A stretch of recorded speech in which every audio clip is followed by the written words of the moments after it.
Battle through the heavens की सोसम सी video के अंदर एक बार फिर से आपका स्वागत है। तो चलो यार इस वीडियो के अंदर डिस्ट्रॉय करते हैं लाइटनिंग पवेलियन को। तो जैसा कि हमने इसके पिछले पार्ट में देखा था कि जो मास्टर याओलो और जियावेन होते हैं वो एक अलायंस को फॉर्म करने की बात कर रहे होते हैं। तो हमारे इस वाले पार्ट की शुरुआत बिल्कुल वहीं से होती है जहाँ पे मास्टर याओलो कहते हैं एक टाइम पर जब वो स्मॉल पिल टावर पीक पे था तो पिल टावर के हैंड ने एक डिसाइपल को एक्सेप्ट किया था और इस डिसाइपल ने 40 से कम साल में सारे के सारे एल्डर्स को सरपास कर दिया था। लेकिन उसके जो आगे के एक्शन थे उसकी वजह से उसकी रियल आइडेंटिटी रिवील हो गई थी और किसी ने भी एक्सपेक्ट नहीं किया था कि उस डिसाइपल को होल ऑफ सोल ने भेजा है। और जब ये मैटर बाहर आया था तो टावर हेड ने अपने टीचर और डिसाइपल के रिलेशन की वजह से उसे जाने दिया था। लेकिन एंड में जाकर उस हार्टलेस डिसाइपल ने अनक्लेन के कई एक्सपर्ट्स को समन करके उस टावर हेड की जान ले ली। और ऐसी कहानी को सुनकर जियावेन भी अभी काफी गंदा फील करता है और लगता है कि उस टावर हेड का एक्सपीरियंस मास्टर याओलो से भी बेकार रहा है। यार तभी टीचर याओलो के कंटिन्यू करते हुए कहते हैं कि उस मैटर की वजह से उस टाइम पे पिल टावर और होल ऑफ सोल के बीच एक खतरनाक लेवल का बैटल इरप्ट हुआ था। लेकिन तब पिल टावर को काफी हैवी नुकसान का सामना करना पड़ा और इसी वजह से उन्होंने इस बैटल को रोक दिया था। और इतना टाइम गुजरने के बाद भी दोनों फैक्शंस के बीच नफरत बिल्कुल भी कम नहीं हुई है बल्कि वो और भी बढ़ती जा रही है। और इसी रीजन की वजह से होल ऑफ सोल से फाइट करने के लिए फॉलिंग स्टार पवेलियन और पिल टावर के बीच एक अलायंस फॉर्म हो सकती है। ये सुन के जियावेन अपने सर को हल्का सा हिला देता है और अभी उसकी आंखें खुशी से भरी होती है। और अगर उसके अलायंस को पिल टावर भी ज्वाइन कर लेता है तो फिर डेफिनेटली अलायंस की स्ट्रेंथ काफी ज्यादा बढ़ जाएगी और तब साइसेन की स्ट्रेंथ कॉन्टिनेंट के सुपर फैक्शंस के बराबर पहुंच चुकी होगी। और अगर तब होल ऑफ सोल इनके ऊपर अटैक करना भी चाहेगा तो तब भी उन्हें कम से कम इसके बारे में कई बार सोचना पड़ेगा। और जब जैन के खुशी से भरे चेहरे को मास्टर याओलो देखते हैं तो वो तुरंत उसके ऊपर ठंडा पानी डाल देते हैं और कहते हैं कि बेटा इतना खुश होने की जरूरत नहीं क्योंकि भले वो स्मॉल पिल टावर और सोल से काफी नफरत करता हो लेकिन उन ओल्ड डिमंस को अलायंस के अंदर ज्वाइन करवाने के लिए मनाना एक काफी बड़ा सरदर्द का काम है। ये सुन के जियान मुस्कुराते हुए कहता है कि भले ये चीज काम करे या फिर नहीं लेकिन हमें एक बार अपनी कोशिश तो जरूर करनी चाहिए और सक्सेसफुल होने के चांसेस भले बहुत कम हो लेकिन जियान अपनी पूरी जान लगा देगा क्योंकि अकेला falling star pavilion hole of soul का बिल्कुल भी मैच नहीं है। और तभी मास्टर याओलो थोड़ा सोचने के बाद कहते हैं कि चलो ठीक है जैसे फॉलिंग स्टार पवेलियन के सारे मैटर सेटल हो जाते हैं तो मैं पर्सनली तुम्हारे साथ पिल टावर चलूंगा। ये सुन के जियान के चेहरे की स्माइल और भी बढ़ जाती है क्योंकि मास्टर याओलो और पिल टावर के बीच का रिलेशनशिप काफी ज्यादा गहरा है और अगर वो जियावेन के साथ जाते हैं तो इनके सक्सेसफुल होने के चांसेस और भी बढ़ जाएंगे। और जब इन दोनों टीचर और डिसाइपल के बीच बातें चल रही होती है तभी काइलिन भी कहती है कि पिल टावर के अलावा फ्लावर सेक्ट बर्निंग फ्लेम वाले फैक्शंस को भी अलायंस के अंदर इनवाइट किया जा सकता है क्योंकि इनकी रेपुटेशन भी सेंट्रल प्लान के अंदर काफी शानदार है। और अगर ये फैक्शन भी अलायंस को ज्वाइन करने के लिए रेडी हो जाते हैं तो फिर वो फैक्शन जिनका होल ऑफ सोल ने नुकसान किया है वो भी अलायंस को ज्वाइन करने के लिए तैयार हो जाएंगे और इतने सारे लोगों की कंबाइन स्ट्रेंथ डेफिनेटली काफी ज्यादा टेरिफाइंग होगी। अभी मास्टर याओलो हंसते हुए कहते हैं कि फ्लावर सेक्ट के अंदर दो ऐसे ग्रैंड एल्डर है जिनके बारे में फ्लावर सेक्ट के लोग भी नहीं जानते और उन दोनों की स्ट्रेंथ बैंशिंग लेवल पहुंच चुकी है और उन दोनों के ऊपर ही मेरा एक एहसान है। और अगर इसमें हम तुम्हारे और यूनियन के रिलेशन को भी ऐड कर दें तो फिर फ्लावर सेक्ट को अलायंस को ज्वाइन करने में कोई भी दिक्कत नहीं होनी चाहिए। और जब जियावेन को ये पता चलता है कि फ्लावर सेक्ट के अंदर तो एलिट बैंशिंग छुप के बैठे हैं तो वो काफी ज्यादा सरप्राइज हो जाता है। और जब जियावेन कुछ सालों पहले यूनियन को रेस्क्यू करने के लिए फ्लावर सेक्ट गया था तो उसे वहाँ पे कोई भी बैंशिंग लेवल का और सेंस नहीं हुआ था। यार तभी मास्टर याओलो हंसते हुए कहते हैं कि इतने लंबे टाइम तक सेंट्रल प्लान के अंदर एग्जिस्ट करने के बाद आखिरकार ऐसे फैक्शन की फाउंडेशन वीक कैसे हो सकती है और इसका एग्जांपल तुम परफॉर्मेंट स्काई सेक्ट के उस ओल्ड डिमन टियानमिंग से ले सकते हो। और अभी मास्टर याओलो भी काफी ओल्ड हो चुके हैं और उस टाइम पे उनके पास दोस्तों की कोई भी कमी नहीं थी और अभी किस किस फैक्शन के अंदर ओल्ड डिमंस बैठे हुए उन्हें इस चीज के बारे में अच्छे से पता है। मास्टर याओलो कहते हैं कि बर्निंग फ्लेम वैली भी सामने जितनी सिंपल दिखती है वो उतनी है नहीं और तुम्हें ये बात पता होनी चाहिए कि बर्निंग फ्लेम वैली का फाउंडर भी उस लेवल पे था जिस लेवल पे तुम्हारे एंसेस्टर ज़्याओ जुहान थे। और जितना मुझे पता है उसके हिसाब से बर्निंग फ्लेम वैली के पास आज भी एक एंसेस्टर मौजूद है और इसकी स्ट्रेंथ भी बैंशिंग क्लास के हाई लेवल पे पहुंच चुकी है। और मुझे भी ये नहीं पता कि वो अभी तक दोशिंग क्लास में एडवांस कर पाया या फिर नहीं लेकिन मेरे टाइम पे वो भी एक जाना माना एक्सपर्ट था। ये सुन के जियावेन की भौंस सिकुड़ जाती है और उसे अभी समझ आ चुका था उसने सेंट्रल प्लान के पुराने फैक्शंस को कुछ ज्यादा हल्के में ले लिया है और अगर वो अभी तक सर्वाइव करते हैं तो फिर उनकी स्ट्रेंथ ऑर्डिनरी कैसे हो सकती है। मास्टर याओलो आगे कहते हैं लेकिन बर्निंग फ्लेम वैली का वो एंसेस्टर कुछ ज्यादा ही अजीब है क्योंकि बहुत टाइम जिसने बारी दुनिया के मैटर के बीच में अपनी टंग बिल्कुल भी नहीं अड़ाई है लेकिन कुछ ट्रिक्स का यूज करके उसे बैलेंस को ज्वाइन करवाया जा सकता है। मास्टर याओलो मुस्कुराते हुए कहते हैं कि उस बुड्ढे को एक टाइम पे एक बहुत हैवी इंजरी का सामना करना पड़ा था और इसी वजह से उसकी बॉडी के अंदर अभी भी कुछ छुपी हुई चोटें बची हुई है और अगर हम उसकी इन इंजरीज को ठीक करने में हेल्प करते हैं फिर बर्निंग फ्लेम वैली का अलायंस को ज्वाइन करना कोई इम्पॉसिबल बात नहीं है। ये सुनकर जियावेन चुपचाप से अपने सर को हाँ में हिला देता है और अभी उसके अंदर काफी एक्साइटमेंट आ चुकी थी और अगर ये सभी फैक्शंस अलायंस को ज्वाइन कर लेते तो फिर जियावेन भी ये इमेजिन नहीं कर पा रहा था इन सभी के ज्वाइन करने के बाद अलायंस की स्ट्रेंथ किस लेवल तक पहुंचेगी और इतने सारे स्ट्रॉन्ग फैक्शन से बनी हुई अलायंस डेफिनेटली सेंट्रल प्लान के अंदर एक सुपर फैक्शन बन जाएगी। यार तभी जियावेन कहता है कि हमें इस अलायंस को फॉर्म करने वाले मैटर को उस प्योरीफाइंग डेमोनिक लोटस फ्लेम के अपीयर होने से पहले ही खत्म करना होगा और जब प्योरीफाइंग डेमोनिक लोटस फ्लेम जैसी मिस्टीरियस फ्लेम अपीयर होगी तो फिर होल ऑफ सोल भी इसे पाने के लिए अपनी पूरी जान लगा देगा और अगर कहीं उस टाइम पे फॉलिंग स्टार पवेलियन के पास सफिशिएंट स्ट्रेंथ न हुई तो फिर falling star pavilion hole of soul से कॉम्पीट कैसे करेगा और अकेले जियावेन के दम पे होल ऑफ सोल से नहीं भिड़ा जा सकता क्योंकि अकेला दोशिंग कहीं दोशिंग के सामने क्या ही कर लेगा। और इसका परफेक्ट एग्जांपल है जियावेन के एंसेस्टर ज़्याओ वहाँ, क्योंकि उस अकेले इंसान पे भी हानक्ला ने किसी भेड़िए की तरह अटैक किया था और इसका रिजल्ट ये निकला कि उन्हें अपनी जान गंवानी पड़ी थी। और इसी वजह से ज़ियाओ इस अलायंस के मैटर को जल्दी जल्दी सेटल करना चाहता था। और भले ही ज़ियाओ के सही टाइम पे रिट्रीट से बाहर आने की वजह से इस ब्लडी बैटल के अंदर फॉलिंग स्टार पवेलियन की जीत हुई थी। और जैसे ये खबर पूरे सेंटर प्लान के अंदर फैलते तो फिर ज़ियाओ और फॉलिंग स्टार पवेलियन की रेपुटेशन काफी खतरनाक तरीके से बढ़ने वाली है। और ज़ियाओ ने अपनी स्ट्रेंथ के दम पे 3 हाई लेवल के बेंशिंग को मिट्टी मिला दिया और इनमें से 2 तो ऑन द स्पॉट मारे गए और एक को अधमरी हालत में बचा लिया गया। और उस बुड्ढे गोयो को बचाने के लिए ज़ियाओ के सामने होल ऑफ सोल को एक दोशेंग को बाहर निकालना पड़ा। और सेंट्रल प्लान के अंदर जो भी इस न्यूज को सुनते हैं उन सभी के एक्सप्रेशन चेंज होते रहते हैं, क्योंकि ये सभी ऑर्डिनरी लोग एक एलीट बेंशिंग को टेरिफाइंग एग्जिस्टेंस मानते थे। लेकिन उस लेवल के 2 एक्सपर्ट जो कि बाहरी दुनिया में रेयरली दिखते हैं उन्हें ज़ियाओ ने एक एलीट अपकार डाला। और इस न्यूज को सुनकर सेंट्रल प्लान के अंदर सभी लोग शॉक्ड हो चुके थे। और इस खबर के फैलने के बाद सेंट्रल प्लान के अंदर कोई भी फैक्शन फॉलिंग स्टार पवेलियन को हल्के में नहीं ले सकता था। और अगर फॉलिंग स्टार पवेलियन की बढ़ती हुई स्ट्रेंथ को देखा जाए तो फिर परफॉर्म रिवरलाइंस की हालत काफी खराब हो चुकी थी। और परफॉर्म इसका इसेक्ट का जो इकलौता बेंशिंग था ज़ियाओ ने से पहले टपका चुका है। और साथ ही वो जो अपनी भयानक सी फोर्स का फॉलिंग स्टार पवेलियन ले गए थे उनमें से कोई भी वापस नहीं लौटा।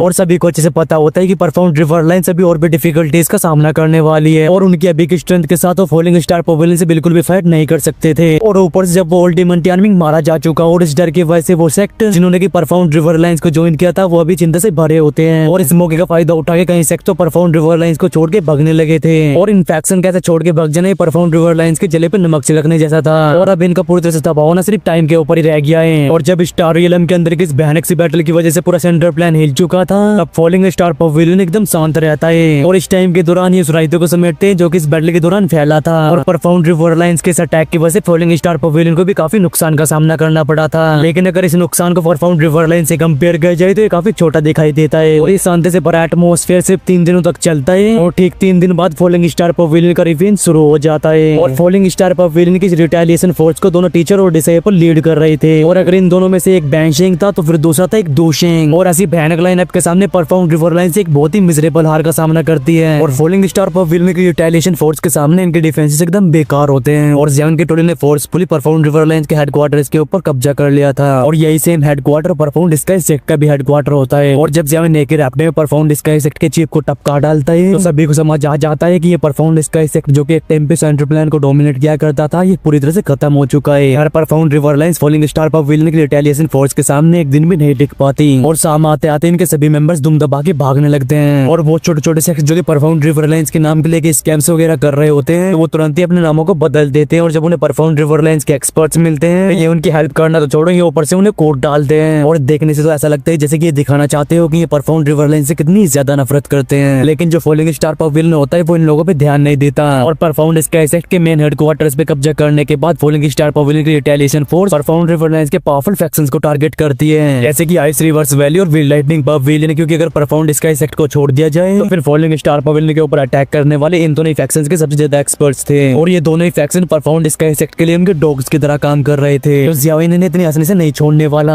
और इस बार ज़ियाओ और मास्टर याओ ने फैक्शन खत्म करके सेंट्रल प्लान के अंदर अपनी अथॉरिटी स्टेबलाइज करना चाहते थे। यार सीन चेंज होता है और हम देखते हैं विल लाइटनिंग पवेलियन को जहाँ पे ज़ियाओ अभी आसमान में खड़ा हुआ था। और फाइनली ज़ियाओ ने अपने रिटेलिएशन फोर्स को लेके यहाँ पे आ चुका था। और यहाँ तक पहुंचते पहुंचते उसने कई फैक्शंस का सोपड़ा साफ कर दिया होता है। और ये टाइम किसी के ऊपर भी दया दिखाने का नहीं है क्योंकि उसे अच्छे से पता था कि अगर वो सही टाइम पे रिट्रीट से बाहर नहीं आता तो फिर जिस तरह का परफॉर्म डिस्कैरेक्टर होल ऑफ सोलर कैरेक्टर है फॉलिंग स्टार पवेलियन की हालत बहुत ही ज्यादा खराब होने वाली थी। लेकिन अब ज़ियाओ की बारी आ चुकी है और सेंट्रल प्लान के अंदर हमें से भी एक एक्सपर्ट स्ट्रॉन्ग एक्सपर्ट के सामने कुछ भी नहीं कर पाते और सिर्फ पावरफुल स्ट्रेंथ के साथ यहाँ पे सर्वाइव किया जा सकता है। यार तभी फॉलिंग स्टार पवेलियन का एक लीड दोजन अपने एक पंच को ली जुनजे में दे मारता है और इस पंच को खाने के बाद ली जुनजे तुरंत ही खून फेंकता है और पीछे जाता है। और अभी ली जुनजे के एक्सपीरियंस काफी ज्यादा खतरनाक होते हैं। वो ज़ियाओ को घूरते हुए कहता है कि ज़ियाओ हमारे विल लाइटनिंग पवेलियन और हेवन डेमन फिनिक्स ट्राइब के बीच काफी अच्छे रिलेशन है और अगर आज तुम मेरी विल लाइटनिंग पवेलियन को डिस्ट्रॉय कर देते हो तो फिर हेवन डेमन फिनिक्स ट्राइब तुम्हें भी नहीं छोड़ने वाली। ये सुन के ज़ियाओ कहता है कि हेवन डेमन फिनिक्स ट्राइब में फ्यूचर में उनके साथ भी कुछ मैटर को क्लियर करना चाहता हूँ। और जब ज़ियाओ पहली बार फॉलिंग स्टार पवेलियन आया था तो ली जुन की आंखों में किसी पहाड़ की तरह था क्योंकि उस टाइम पे ये लीड दोजन ज़ियाओ को सिर्फ एक ही सर में टपका सकता था।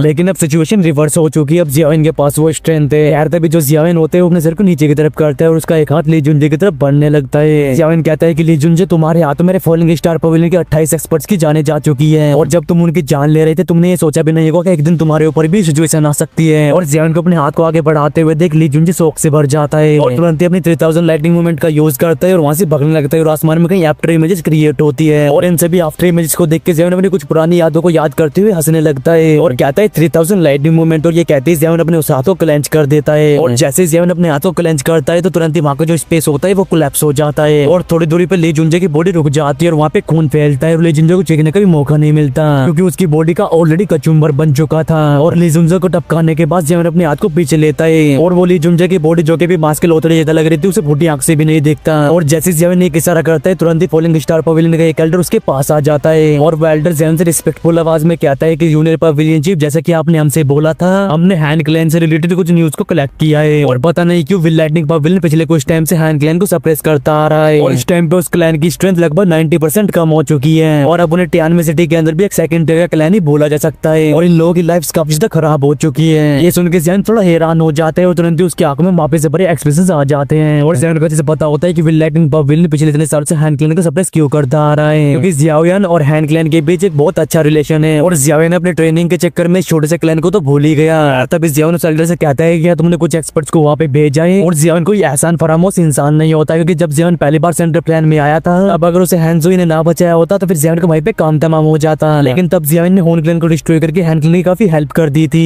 लेकिन जियाओयान की वजह से विल लाइटनिंग पवेलियन लगातार हैंड क्लैन को सप्रेस करता आया और इस टाइम पे वो एक टॉप टियर फैक्शन से एक सेकंड टियर का फैक्शन बन चुका है। यार जियाओयान की इन बातों को सुन के वो एल्डर कहते हैं कि एल्डर गान की 3 टीम पहले हैंड क्लैन की तरफ जा चुकी है। ये सुन के जियाओयान अपने सर को हिलाता है और तुरंत ही उसकी नजरें जाती है दूर के आसमान के ऊपर। तभी सीन शिफ्ट होता है और हमें दिखाया जाता है टियानवे सिटी की हैंड क्लैन को और अचानक से इन 3 एल्डर्स को अपीयर होते हुए देख हैंड क्लैन के सभी मेंबर्स शॉक्ड हो जाते हैं और इन तीनों ही बुड्ढों के ओर इतने ज्यादा खतरनाक होते हैं कि अभी क्लैन मेंबर्स को सांस लेने में भी परेशानी हो रही होती है। और इन तीनों बुड्ढे में से जैसे एक बुड्ढा अपने हाथ को मूव करते हैं तो कई एक्सपर्ट्स खून फेंकते हुए पीछे उड़ जाते हैं और ये सभी एक्सपर्ट्स हैंड क्लैन को डिस्ट्रॉय करने के लिए आए थे। लेकिन इस टाइम पे ये लोग खून फेंकते हुए धूल चाट रहे थे। यार तभी हैंड क्लैन से एक मिडिल एज मैन आगे आके अपने दोनों हाथों को कप कर लेता है और वो खुद को इंट्रोड्यूस करते हुए कहता है कि मैं हैंड क्लैन का हेड हैंड जी हूँ और एल्डर्स क्या मैं जान सकता हूँ कि आप यहाँ पे क्यों आए हो। और अभी हांची के दोनों साइड में 2 लड़कियां खड़ी होती है, एक होती है हनयुई और एक होती है हैंज़ुई। और सेंटर प्लेन में आने के बाद जियाओयान सबसे पहले इन दोनों से ही मिला था और इनमें से एक ने तो जियाओयान की जान भी बचाई थी। और तभी उन 3 एल्डर्स में से एक कहते हैं क्लैन हेड हैन, आपको इतना सीरियस बिहेव करने की जरूरत नहीं है, हम लोग फॉलिंग स्टार पवेलियन से और हम लोग यहाँ पे जूनियर पवेलियन चीफ के ऑर्डर की वजह से आए हैं। और क्लैन चीफ हैन मैं आपसे पूछना चाहता हूँ कि क्या आप सेंट्रल प्लेन के नॉर्थर्न रीजन में विल लाइटनिंग पवेलियन की जगह लेना चाहते हो। और जब फॉलिंग स्टार पवेलियन के इस एल्डर के सभी के कानों में जाते हैं तो हैंड क्लैन के सारे मेंबर शॉक्ड हो जाते हैं। अभी हैंज़ुई कहती है कि ये वही है और अभी हैंज़ुई की बॉडी पूरी तरह से कांप रही होती है और अभी साइड में खड़ी हुई हैंयुई भी रिकवर हो चुकी थी। वो कहती है कि ये डेफिनेटली जियाओयान ही है और अब सेंट्रल प्लेन के अंदर कोई ऐसा होगा जो किसी नाम को जानता ना हो। अभी वो फॉलिंग स्टार पवेलियन का एल्डर हंसते हुए कहता है कि फ्यूचर में विल लाइटनिंग पवेलियन जैसा कोई भी फैक्शन सेंट्रल प्लेन के नॉर्थर्न रीजन में एग्जिस्ट नहीं करने वाला और अगर हैंड क्लैन इंटरेस्टेड है तो फिर वो विल लाइटनिंग पवेलियन को रिप्लेस कर सकता है और हम तीनों एल्डर्स मिलकर आपकी इसमें पूरी हेल्प करेंगे। और ये सुन के हांची थोड़ी देर के लिए तो शॉक्ड हो जाते हैं लेकिन थोड़ी देर के बाद उनकी बॉडी खुशी से कांपने लगती है। और इस टाइम पे सेंट्रल प्लेन के अंदर फॉलिंग स्टार पवेलियन की क्या रेपुटेशन है वो किसी से पूछने की जरूरत नहीं है। और अगर hand clan falling star pavilion से मिल जाता है तो फिर विल लाइटनिंग पवेलियन की तो बात ही छोड़ो, उसके जैसा कोई और दूसरा फैक्शन भी उन्हें परेशान नहीं करने वाला। और हांची के चेहरे के एक्साइटमेंट को देख के फॉलिंग स्टार पवेलियन का एल्डर हंसने लगता है और कहता है क्लैन चीफ हैन आप बिल्कुल भी चिंता मत करो और ये सभी के सभी ऑर्डर सीधा जूनियर पवेलियन चीफ से आए हैं, इसमें कोई भी गलती नहीं है। और अभी हैंज़ुई के चेहरे पे काफी हिचकिचाहट मौजूद होती है और वो उस एल्डर से पूछती है कि क्या वो यहाँ पे नहीं आया है। और इस सवाल को सुनकर वो फॉलिंग स्टार पवेलियन का एल्डर थोड़ा हिचकिचाने लगता है लेकिन फाइनली अपने सर को हिला देता है और उसे इस लड़के के चेहरे के एक्सपीरियंस को देख के पता चल चुका है ये लड़की उनके जूनियर पवेलियन चीफ के लिए फीलिंग्स को रखती है। लेकिन बात सिर्फ इतनी सी होती है कि एल्डर को पता नहीं होता कि ये फीलिंग्स दोनों साइड से या फिर एक साइड से है। तभी वो एल्डर 2 जेट बोटल्स को निकाल के हैंज़ुई और हैंयुई को पकड़ा देता है और कहता है कि लेडीज जूनियर पवेलियन चीफ ने ये मुझे आप दोनों लेडीज को देने के लिए बोला था और तब जूनियर पवेलियन चीफ की जान बचाने के लिए इन्होंने थैंक यू बोलने के लिए भी बोला है। और इस जेट बोल्डर को पकड़ने के बाद हैंज़ुई की ओब्रायन आगे काफी डिम हो जाती है और वो चुपचाप से अपने सर को हिलाते हुए जेट बोल्डर को पकड़ने के बाद इससे पहले कोई कुछ कह पाता तुरंत ही पीछे मुड़ के वहां से चली जाती है। और हांज़ुई को ऐसे जाते हुए देख बेचारी हांयुई काफी हेल्पलेस फील करती है और वो भी हांज़ुई के पीछे जाकर उसे अपने गले से लगा लेती है और उसे भी हमेशा से पता था कि उसकी छोटी सी बहन के दिल में जियाओयान के लिए फीलिंग्स मौजूद है। लेकिन भाई जियाओयान का तो स्टेज ही अलग है, उसके लिए दुखी कॉन्टिनेंट एक स्टेज पे जियाओयान परफॉर्म करने के लिए बना है। यार तभी जो हैंज़ुई होते हैं अपने सर पर नीचे झुका के अपने ऑटो को बाइट कर लेती है और इस सीन को देख कह सकते हैं जैसे कि अभी हैंज़ुई भी एकदम जिद पे अड़ चुकी हो, यानी कि इस स्टेज तक आने के बाद ही वो जियाओयान के ऊपर गिव अप करने के लिए बिल्कुल भी तैयार नहीं है। और ऐसे सीन को देख के बेचारी हांयुई हेल्पलेस फील करने के अलावा कुछ और नहीं कर पाती और अभी जियाओयान ऑलरेडी उस लेवल तक पहुंच चुका है जिस लेवल तक ये दोनों बहनें कभी भी नहीं पहुंच सकती।